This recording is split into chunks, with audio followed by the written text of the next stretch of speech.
Okay. For sake of this discussion, you brought up the term Marxist education or Marxist framework several Yeah, times. You just dropped the word Marx. From your point of sorry. view, Yeah. what does that mean? And why does this, how is Marxism related to sexual deviancy or just the erosion of anything between normal and deviant, and also the manipulation through a huge organization and an institution of the healthy body parts of children? Why is Yeah. destabilization of sexuality and gender identity? How did that develop from what Marxism is and That's what was Marxism? Yeah, that's a big story. We spend the first half of the book on Okay. that. So please, I'm going to give a much shorter response in the time that we've got today. So please go Yeah. read the book. Feel free. Yeah. There's a The much longer queering answer of there. the American child. Yes, thank you. So specifically for education, I mentioned Gottesman earlier. He wrote a very illuminating book in the late 2010s that described the Marxist basically rampage through our educational system. And essentially, the Marxists in the second half of the 20th century were facing a huge problem.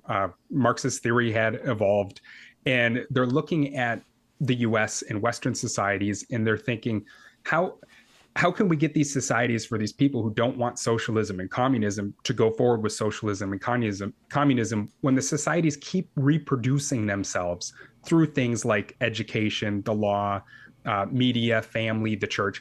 How do we get them to break them? And ultimately, on what they decided, and they explore this and explain this in their writing, specifically the works of Paulo Freire, who I think is the key to unlocking that whole story, uh, is, well, if we can capture the schools, because if you can capture the schools and get to the youth, then you can reproduce a new generation who can demand new change, the type of change that you want, that can push that down the pipeline and then change schools again. And it's this snake Hmm. eating its own tail sort of thing.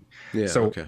that's a story we explore at length in the book. Now, how do you get to sex, gender identity? That we explain in great detail. And the short version of it is it all started, some people are going to hate this, but with feminism. And that's not to say the women's suffrage movement, meaning equal rights, want to be viewed just as anyone else. We're, Equal we're, under the we're, law.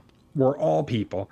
It's a second strand, the religious cult strand of feminism that spawned uh, alongside women's suffrage a little bit after it. So Simone de Beauvoir, who a lot of people think is some great feminist, really what she did is she decoupled what's called gender now from sex. She argued that there are your sex, being a female, she definitely believed people were female, does not determine your behaviors, your attitudes, anything about you. It's just the word she described as the peculiarities of your birth. It's just you were just born that way.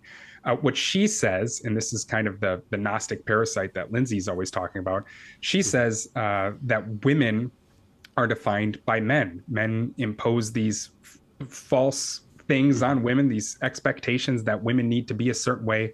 And ultimately, she arrives at her thesis, which is one is not born but becomes woman.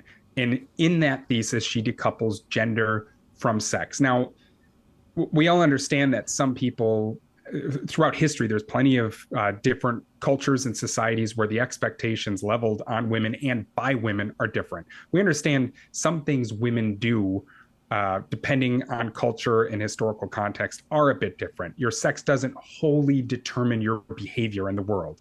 But we also know that if you look at a distribution of human traits, and there's a lot of overlap between males and females, but there is a distribution of personality characteristics and Eysenck's Big Five that you can more or less tell, not an individual member of the population, but you can more or less look at the population and come to certain conclusions about that. Simone de Beauvoir says we're going to throw all of that out. And it was at that moment that she nearly guaranteed that that Marxist strain, because she was an existential Marxist, was going to become queer theory.